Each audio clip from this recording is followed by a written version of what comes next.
हमारा और आप लोगों का भी इस बाबा बैजनाथ भूत भावन कैलाशपति 12 ज्योतिर्लिंगों में सर्वश्रेष्ठ ज्योतिर्लिंग और 51 शक्तिपीठों में सर्वश्रेष्ठ, जहाँ माँ का हृदय गिरा हुआ, जहाँ माँ का हृदय ऐसा संयोग पूरा विश्व के इस धरा पर कहीं से ऐसा संयोग नहीं है जहाँ ज्योतिर्लिंग भी हो और माँ की शक्तिपीठ जहाँ हृदय है।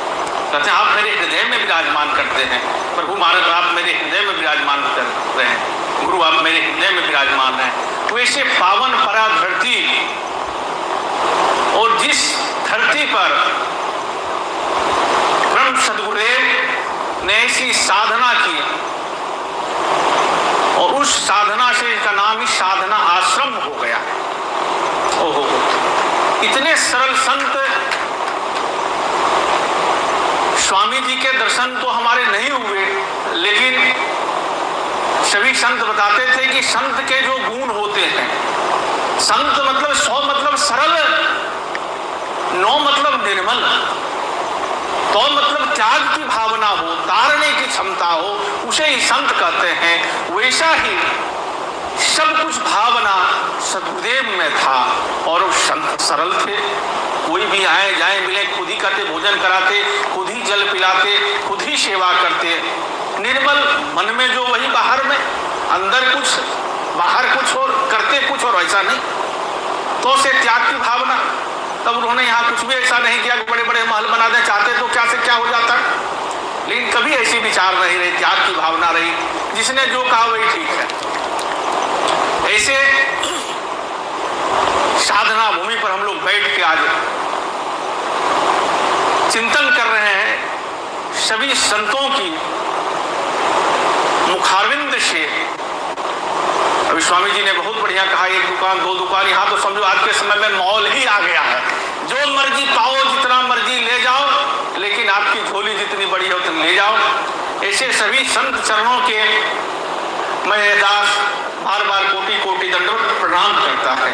और आप सभी माताएं बहनें, दूर दराज से हमारे विराजे हुए भक्तजन, श्रद्धालुजन और सदगुरुदेव के शिष्य, और इस आयोजन के करने वाले तो दिन रात इस कार्यक्रम के लिए लगे रहे, यहाँ वहाँ हमारे परम मित्र, वैसे ही सरल सद्गुण से भरे हुए, दिन भर उनके मुख से राम राम राम राम निकलता रहता। क्या आनंद आता जब बोलते हैं राम राम राम राम। ऐसे संत हमारे, राम का नाम ही बड़ी प्यारा है, वैसे दिन भर राम के नाम लेने वाले हमारे परम पूज्य श्रद्धेय अर्चनीय वंदनीय पूजनीय धर्मनिष्ठ तपोनिष्ठ कर्मनिष्ठ हमारे अंगद दास जी महाराज, जिन्होंने यह कार्यक्रम का आयोजन हर एक साल यहाँ करते हैं। मेरा संयोग पहला बार ही बन रहा है आने का। कहते जब तक प्रभु की कृपा न हो, संतों के दर्शन और सत्संग नहीं मिल पाता है। अति कृपा जा पर होई, यही बात बाबा भोलेनाथ ने पार्वती जी को कहा कि वही सत्संग में, वही संतों के दर्शन, वही मंदिर के दर्शन, वही भगवान के पास जा सकते हैं। अति हरि कृपा जा पर होई, लेकिन उस समय भी देवियां उसी थी, नहीं मानेगी। इसमें क्या अति हरि कृपा है, पंडाल खुला रहता है, खुले पंडाल में प्रवचन होता, अति हरि कृपा का कोई भी जाए आए सुना, इसमें क्या है। लेकिन बाबा भोलेनाथ ने कहा कि हजारों लाखों करोड़ों लोग रहते हैं, लेकिन सत्संग में कितने लोग पहुंच पाते हैं। ये देखो ना, पंडाल भले खुला है, कोई वहां शुल्क नहीं है, लेकिन जा कितने लोग पाते हैं, वही लोग जा पाते हैं जिसे अति कृपा जा पर हुई। और कहते हैं कि जब संत मिल जाए तो सोचो भगवंत मिलने का रास्ता मिल गया, क्योंकि पहले संत ही आपके जीवन में आएंगे। जब कोई वीआईपी कहीं पहुंचता है तो पहले पुलिस वाला पहुंच जाता है, तो हम लोग अनुमान करते हैं कोई वीआईपी आने वाला है। तो हम लोग भी भगवान के पुलिस ही हैं, जहां पहुंच गए तो समझो भगवान आने वाले हैं, आएंगे। हाँ, क्योंकि हमारे परम पूज्य श्रद्धेय अर्चनीय वंदनीय पूजनीय आदि गुरु शंकराचार्य जी कहते थे कि भैया 100 गायों की सेवा के बराबर एक नंदी की सेवा है। और 100 ब्राह्मणों की सेवा के बराबर एक संतों की सेवा है। तो कहते थे हम लोग भी भगवान के नंदी हैं, साड़ी हैं, इसलिए हम लोग की सेवा करना तुम लोग का परम कर्तव्य है। और ऐसे सदगुरु के पावन सानिध्य यहाँ, उन्हीं के आशीर्वाद, उन्हीं की कृपा से यह प्रोग्राम हो रहा है। अगर उनकी कृपा ना हो, गुरु की कृपा ना हो, तो हम एक कदम चल नहीं पाए। इसीलिए तो कहा गया गुरु ब्रह्मा गुरु विष्णु गुरुदेवो महेश्वरा, गुरु साक्षात परब्रह्म तस्मै श्री गुरुवे नमः। किसी ने पूछा अरे भाई जब गुरु ब्रह्मा का रूप हो ही गए, विष्णु का रूप हो ही गए, महेश का रूप हो ही गए, परब्रह्म करने की क्या जरूरत थी भाई? सबसे ऊपर क्या जरूरत थी जब तीनों हो ही गए? तो बड़ी अच्छे संतों ने समझाया, वेद व्यास जी ने उनको समझाया कि भैया राज्य में सब कैबिनेट हो जाए, मुख्यमंत्री ना हो तो राज्य चलेगा क्या? बोले नहीं चलेगा। बोले जिला में सब पदाधिकारी और डीएम ना हो तो जिला चलेगा क्या? देश में पूरा कैबिनेट मंत्री बन जाए, प्रधानमंत्री न हो तो देश चलेगा क्या? बोले नहीं चलेगा। तो बोले ब्रह्मा जी को सृष्टि का रचना का काम दिया गया, विष्णु को सृष्टि का पालन का काम दिया गया, और शंकर जी, शिव जी, देवादेव, महादेव, भूत भावन, कैलाशपति बाबा बैजनाथ में हम लोग सब अंतिम में जाके वहीं समाहित हो जाते हैं। शिव और सब थोड़ा सा अंतर है, अगर शिव शिव जपे तो सब बनने से बचे रहेंगे, नहीं जपेंगे तो हम और आप भी सब ही हैं। तो उनको संहार का काम दिया गया। कहा तीनों काम अलग अलग हो गया, कोई एक तो इसका प्रमुखता हो, क्योंकि कैबिनेट पूरा बैठ जाए, प्रधानमंत्री आए तो फायदा क्या, पास ही नहीं होगा प्रस्ताव। तो ब्रह्मा जी को कहा गया इस पहाड़ को आप लीजिए। ब्रह्मा जी बोले सृष्टि के रचना का काम कम बड़ा है क्या? वेदों का रचने का काम हम ही को, सब कुछ हम ही को, अब मुझसे यह भार नहीं लिया जाएगा।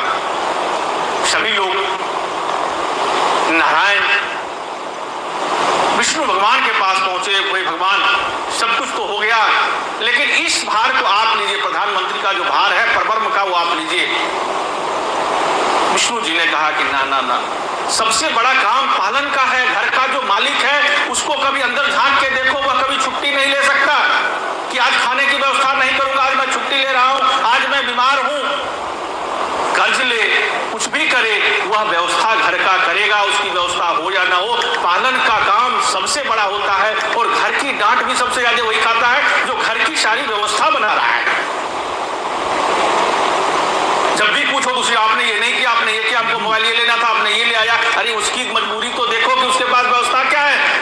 लेकिन फिर भी वह सबकी बातों को सुनता रहता है। वैसे भगवान विष्णु है, कठिन बड़न को क्षमा चाहिए, छोटन करे उत्पात, विष्णु को घ्या घटी थी बिरगु ने हमारी लात। लात मारने के बाद भी कहेंगे संत भगवान मेरे वज्र जैसा वक्षस्थल पर आपके खड़ाऊ पड़े, कहीं आपको दर्द तो नहीं हो गई? लाइए आपके पैर को सहला देता हूँ। इसलिए विष्णु भगवान सबसे ऊपर हो गए, पालन करने वाले हैं। अगर हमारी आपकी पालन एक क्षण में बंद कर दिया तो श्वास हमारा आपका गया, सबका नाम खत्म, सब कुछ खत्म, कहेंगे सब बॉडी को बाहर निकालो, सब मर्यादा सब खत्म हो जाएगा।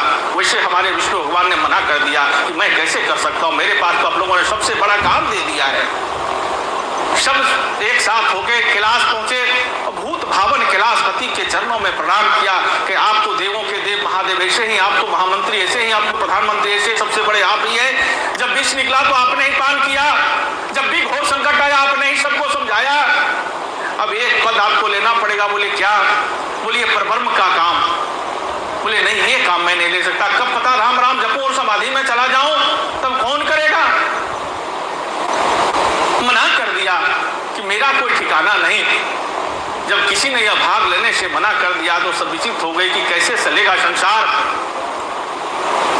तो यह काम गुरु को दिया गया, जिसको परब्रह्म कहा गया कि गुरु में ही, गुरु ही हमारा जन्म देता है, गुरु ही पालन करता है, अंतिम में गुरु में ही समाहित हो जाते हैं। इसलिए गुरु को परब्रह्म कहा गया कि पालन भी करते हैं, सृष्टि की रचना, ब्रह्मा बन के सृष्टि की रचना करते हैं, विष्णु बन के पालन करते हैं और शिव बन के संहार करते हैं। इसलिए परब्रह्म कहा गया कि तीनों का रूप को गुरु कहते हैं।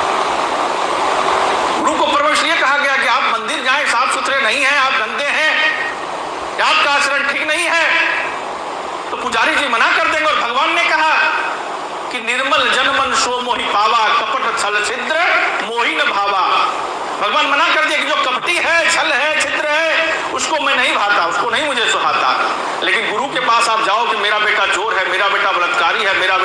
व्यभिचारी है, मेरा बेटा भ्रष्टाचारी है, गुरु कहेगा कल लेके आओ उसको। इसलिए परब्रह्म कहा गया। भगवान ने मना कर दिया, वैसे व्यक्ति नहीं सुनाता मुझे, लेकिन गुरु कहता लेके आओ उसको, समझाएंगे पंडाल में, लेके आओ उसको, सत्संग सुनाओ। इसलिए गुरु को भगवान से ऊपर परब्रह्म कहा गया।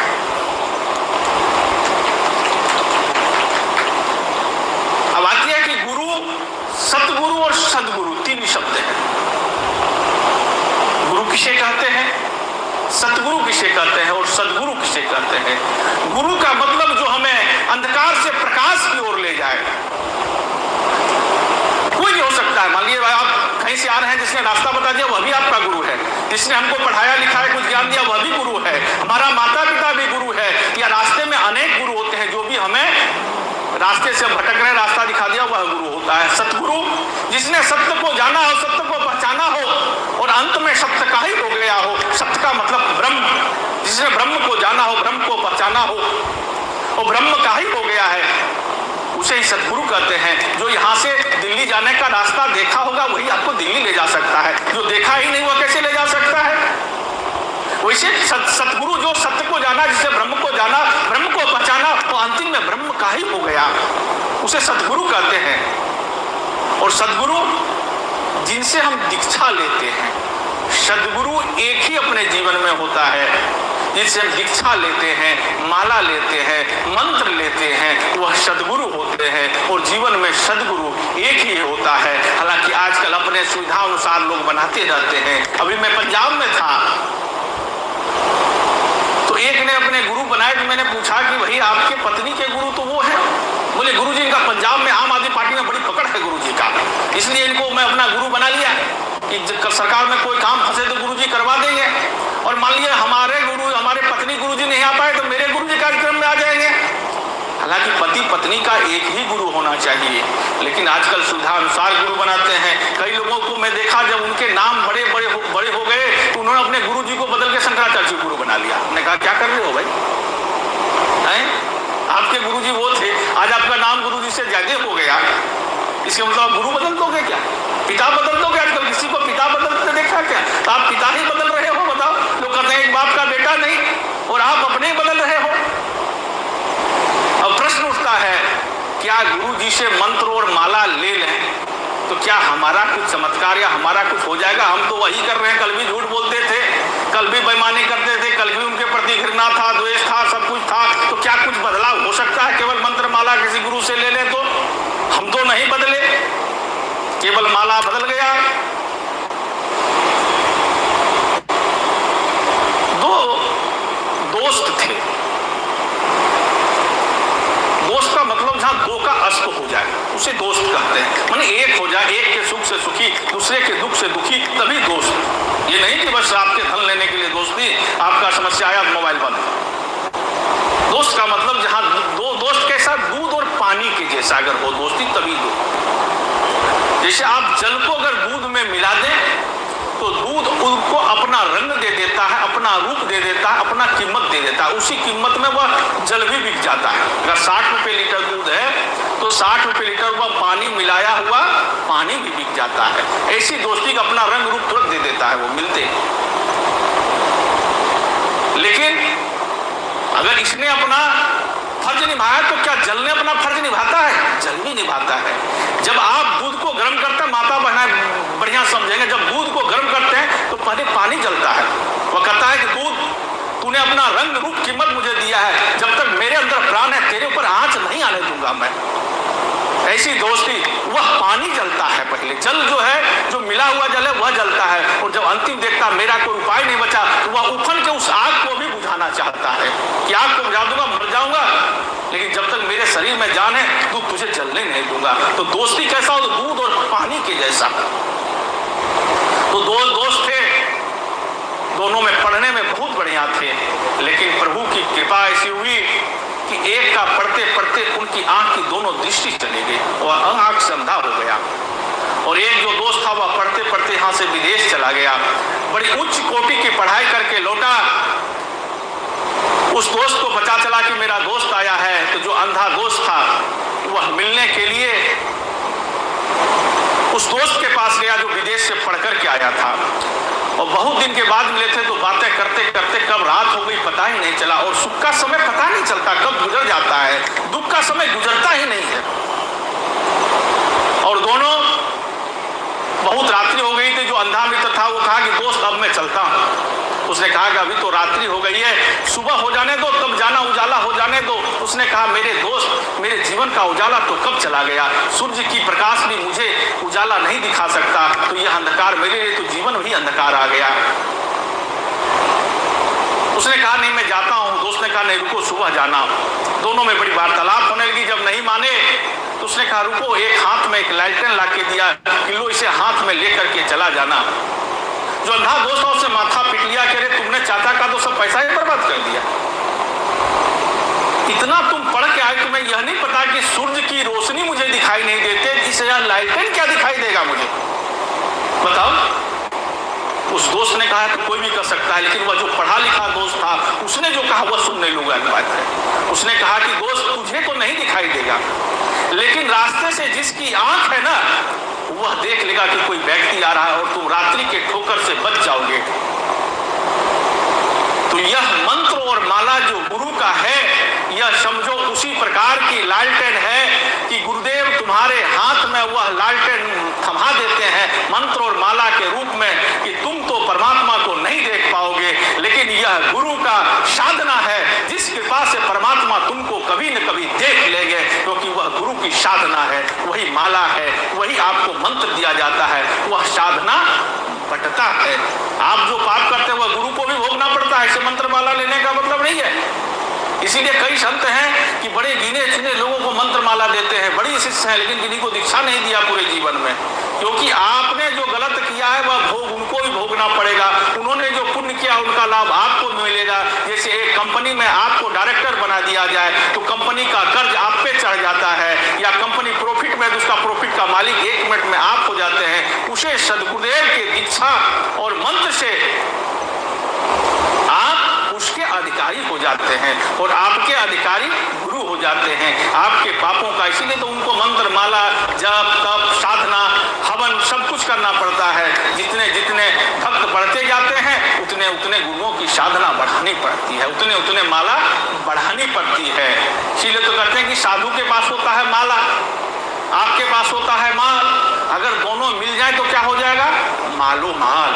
साधु के पास होता है साधना, आपके पास होता है साधन, यह दोनों मिल जाए तो ना तो साधना की कमी रहेगी न साधन की कमी रहेगी। इसीलिए जोगी और भोगी, संसारी और सन्यासी एक दूसरे के परस्पर एक सिक्के के 2 पहलू हैं। आप खूब कमाओ, खूब मोह चकाचक करो, लेकिन अपने उस धन का शब्द का नहीं, कुछ सदुपयोग जरूर करो। उसी सदुपयोग आपको यहाँ से जाएंगे तो वहाँ भी लाभ दिलाएगा नहीं, यहीं रखा रह जाएगा। कल थे अभी चले जाए, क्या पता नहीं कल कितने लोग लौट के जाए। खबर आई अभी चले थे, खूब बढ़िया थे, चले गए, और हम और आप भी अगली सांस लेंगे, ले पाए नहीं ले पाए कौन जानता है। खबर नहीं पल की और चिंता है कल की। रोज हम लोग देखते हैं खबर आई चले गए, लेकिन फिर भी हम अपने आप को सुधारते नहीं हैं, हम अपने आप को संभालते नहीं हैं। जो जीवन को संभाल लिया, जो जीवन को सुधार लिया, वही संत है। संत अगर नहीं बन सकते तो जीवन में शांत तो जरूर हो जाओ। संत बनना कठिन है, लेकिन जीवन को शांत, मन घृणा को शांत कर लीजिए, आप क्रोध को शांत कर लीजिए। करना है तो बुलाए और आए, नौकर के जैसा क्रोध को रखे। जब बुलाए आया, लेकिन वह मेरे ऊपर ही सवार है, हम क्या बुलाएंगे, वो हम ही को बुलाता है। ऐसे सदगुरुदेव के यहाँ चरणों में हम और आप बैठ करके इतने संतों के सानिध्य, इतने संतों के दर्शन कर रहे हैं, क्योंकि कहा जाता है कि संतों का अगर आशीर्वाद न मिल पाए, वरदान न मिल पाए, अगर श्राप भी मिल जाए तो वरदान ही साबित होता है। क्योंकि श्राप भी देगा तो संतों के मुख के दर्शन होंगे, और अग्नि चाहे प्रेम से छुओ, चाहे गलती से छुओ, चाहे कोई छुआ दे, वह जलाने का ही काम करता है। इसे संतों के दर्शन पाप को नष्ट करने काम होता है। भले वह डांटे, भले वह गाली दे, भले वह समझाए या श्राप दे। अब कहोगे श्राप का कोई मतलब महाराज आप क्या बता रहे हैं, लेकिन आप देखो जितने लोगों के श्राप मिले, राजा परीक्षित को श्राप मिला कि आपको इसी सप्ताह के अंत में सर्प काटेगा आप चले जाएंगे। लोग ने कहा श्राप को मत स्वीकारो, भगवान का क्या बात करते हैं, 1 सप्ताह जिएगा इसमें किसकी गारंटी है। लेकिन अब जमराज के बात के भी मतलब ये कि 1 सप्ताह के पहले हमको यहाँ से ले जाए, क्योंकि संतों की वाणी निकल गई है। लोग इतने साल तप करते हैं, जन्म जन्म तप करते हैं, भगवान मिलेंगे कि नहीं मिलेंगे पता नहीं, लेकिन अहिल्या को श्राप मिला था कि राम जन्म जब होगा तो राम जी दर्शन देने आएंगे। और श्राप के कारण भगवान को स्वयं दर्शन देने के लिए जाना पड़ा। नल नील को श्राप मिला था। एक संत का वो रोज शालिग्राम भगवान फेंकते हैं, बेचारे रोज संत खोजन ने श्राप दिया, तू जो फेंकेगा पत्थर वहीं तैरता रहेगा। वह श्राप भी भगवान राम के काम आ गए। इंद्र को श्राप मिला था कि तुम्हारे शरीर में आंख ही आंख हो जाए, और भगवान राम का जन्म हुआ तो सब देवता यही कहते थे कि यह श्राप मुझे मिल जाता। 2 आंख से भगवान राम के दर्शन ही नहीं कर पा रहे हैं। तो क्योंकि संतों के श्राप भी प्रधान साबित होते हैं, क्योंकि संत के दर्शन हो गए। यही बात तो बाली ने राम से पूछा था कि हे भगवान, मैं बैरी सुग्रीव प्यारा कवन दोष नाथ मोहि मारा, क्या दोष था मेरा। बोला तुमने भाई अपने भाई के पत्नी को रख लिया। बोले यही काम तो सुग्रीव ने किया था, उसने भी मेरी पत्नी को रख लिया था। और यह दोष तो मनुष्यों को लगता है, मनुष्य थोड़ा है, हम तो जानवर हैं। तो भगवान ने कहा कि आपको पत्नी ने रोका, आपने पत्नी की बात को नहीं माना, आपको पाप लगा। बोले पाप लगा, जितना देर आपके सम्मुख खड़ा हूं पाप जला नहीं। क्या जब सम्मुख पाप भगवान के होते जल जाता है। तो भगवान ने कहा कि तू प्राण को रोक, तुम्हें अमर का वरदान देता हूं। बोले भगवान अब कैसा उत्सव कहां मिलेगा जहां खुद भगवान स्वयं खड़े हों और मेरे प्राण जा रहे, राम का नाम नहीं निकलता, राम स्वयं खड़े हैं। बस एक बात चाहता हूं कि आप मेरे पुत्र का हाथ अपने हाथ में ले लीजिए। यही तो संतों, लेकिन संत कभी कभी समझाने की विधि कुछ कड़ी होती है, अलग समझाते हैं। एक संत के 2 शिष्य थे, समय का अभाव है इसलिए शॉर्ट में कह रहा हूं। एक संत के 2 शिष्य थे, दोनों महाआलसी, एक आलसी तो एक महाआलसी, एक रामू एक श्यामू। तो महात्मा जी संत जो थे, गुरु जी जो थे, वह अपने पूजा के लिए अपना तख्त पर आसन लगाया और भगवान की सेवा प्रारंभ की, लेकिन तुलसी का दल को भूल गए। तो कहा बेटा रामू, जी गुरु जी, बेटा तुलसी दल ले आओ। बिना तुलसी दल का शालिग्राम जी का पूजन होता नहीं, भोग लगता नहीं। इसने कहा अरे मुझे जाना पड़ेगा वहां बगिया तक, और ये श्यामू खड़ा रहेगा। कहा गुरु जी तुलसी का दल कैसा होता है। अच्छा तुम नहीं जानते। श्यामू उससे बड़ा सीखा, अब तो मुझे गुरु जी कहेंगे अरे केले के पत्ते के तरह होता, तू नहीं जानता। गुरु जी ने घूम के देखा, ओ हो दोनों बड़े आलसी हैं भैया। तो बोले तू तुलसी का दल नहीं जानता। बोले गुरु जी कभी आप बताए कि तुलसी का दल ही होता है। बोले कोई बात नहीं, अब तो मैं आसन लगा चुका बेटा, मैं तो उठ नहीं सकता, उठा मेरे तख्त को, ले चल बगिया में। इसी गर्मी का मौसम था, दोनों रामू और श्यामू पसीना पसीना होते हुए बगिया में लेके गए। गुरु जी ने तुलसी दल को तोड़ा, कहा उठा ले चल भगवान के पास। दोनों तख्त उठा के पसीना पसीना, मन में सोचे तुलसी दल ले आना ही अच्छा था, ये तो भैया बड़ा कष्टकारी हो गया। जब लेके पहुंचाए तो गुरु जी ने कहा बेटा तुलसी दल भूलेगा तो नहीं। बोले गुरु जी 7 जन्म नहीं, 1 जन्म क्या तो 7 जन्म नहीं भूलूंगा, मर भी जाऊंगा तब भी तुलसी दल याद रहेगा। तो कभी कभी गुरु लगते हैं कि कड़े हैं, लेकिन उनके समझाने की विधि अलग होती है।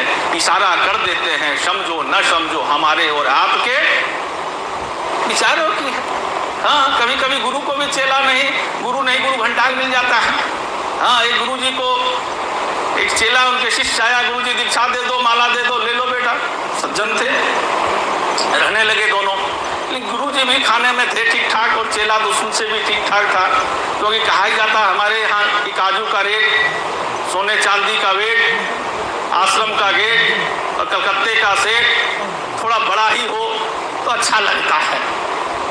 तो उनका साधु का पेट भी ठीक ठाक था। दोनों एक गए भंडारा में, पतांजल दास जी के यहाँ होगा, और बड़े जोर से भंडारा, 56 भोग था, खूब खाए। कोई खनवाद के भगत ने कुछ खिलाया, कुछ जमुरिया के, कुछ बंगाल के, कुछ गुरु जी ये ले लो, कुछ गुरु जी ये ले लो, कुछ गुरु जी वो ले लो। और गुरु जी और चेला डट के खाए, लेकिन अब इतना खाए कि झुक ही नहीं पाए।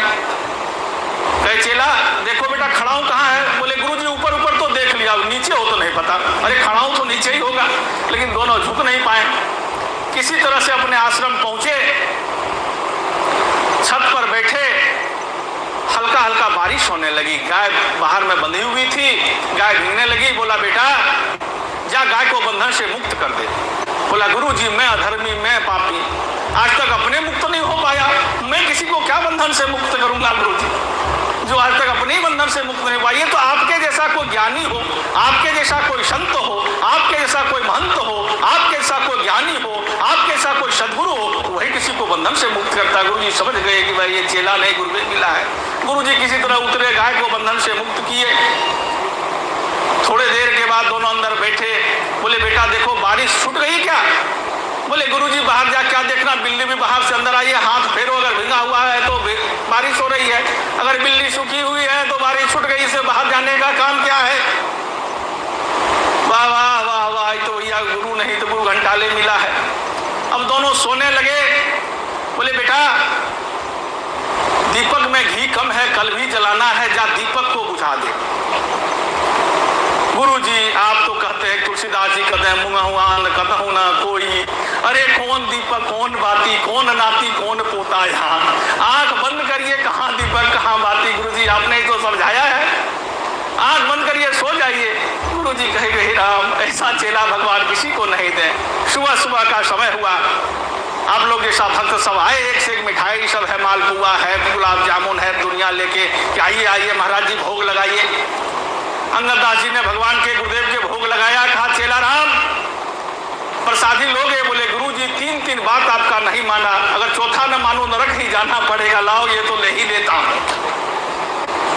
तो ऐसे भी चेला मिलते हैं जीवन में गुरु को, और गुरु भी जो है उसको भी साथ लेकर चलते हैं। इसीलिए परब्रह्म कहते हैं आइए समय की बड़ी पावनता, और समय ही सब कुछ है।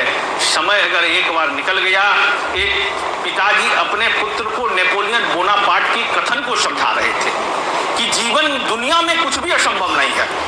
उसके 3 साल का पुत्र ने कहा पिताजी 1 मिनट रुको। वह दौड़ता हुआ अपना स्नान घर गया, बाथरूम में गया और टूथपेस्ट की डब्बी निकालकर टूथपेस्ट को बाहर निकाल दिया कि जो एक बार बाहर चला गया वो अंदर नहीं आता। पिताजी ये सबसे असंभव काम है। देखो वह बच्चे ने बहुत बड़ी बात कह दी कि समय जो एक बार निकल गया ना कभी वापस नहीं आता। 2022 चला गया, अब 2022 नहीं 3022 आएगा, 23 आएगा। वैसे यह समय जो यह अगर आ भी जो निकल गया वह फिर वापस लौट के नहीं आएगा। इसीलिए समय की प्रतिबद्धता को हम लोग देखते हुए सभी संतों के आशीर्वाद वचनों को हमको आपको सभी को पाना है। इसीलिए सबको प्रणाम, सबको जय सिया राम, जय सिया राम।